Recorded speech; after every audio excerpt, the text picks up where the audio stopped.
Allora, in frigo ho trovato questa mezza cassata e poi ho trovato questi 2 cannolicchi e una sfogliatella napoletana. Ah, e che ci siete? La potete buttare questa bella immondizia. Grazie, perché già stava cominciando a puzzare, quindi... Ciao, buon Halloween. Grazie!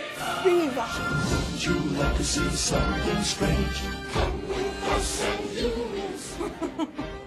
Oh, Frank, the pumpkin is ready. Oh my god! Oh my god! This is Halloween! Yes! Amore, la zucca è pronta! Amore, ma la zucca di Halloween deve fare paura, questa non fa spaventare a nessuno! Ora, ma appena la digerisci, Che succede? scappiamo tutti! Vai! Frank, look at this scary decoration! Oh my god! Oh my god! It's very scary!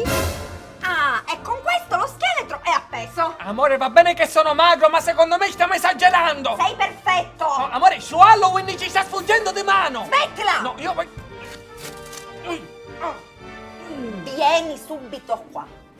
Oh, Frank, you are a perfect Dracula! Oh my god! Oh my god! I am a Conte Dracula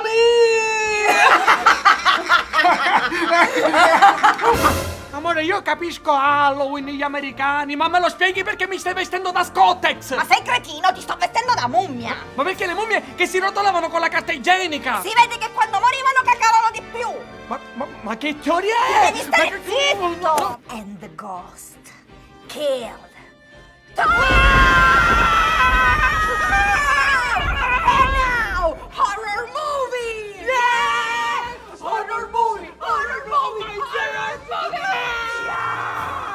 E stanotte mangeremo budella, viscera interiora di animali, o meglio dette... Stighiola! Adesso, balli di gruppo! Muove la Golitta, golitta, golitta, muove la golitta! Muove la golitta, golitta, golitta, muove la golitta!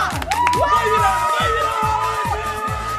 E ora, signori, e siamo a 3, 2, 1,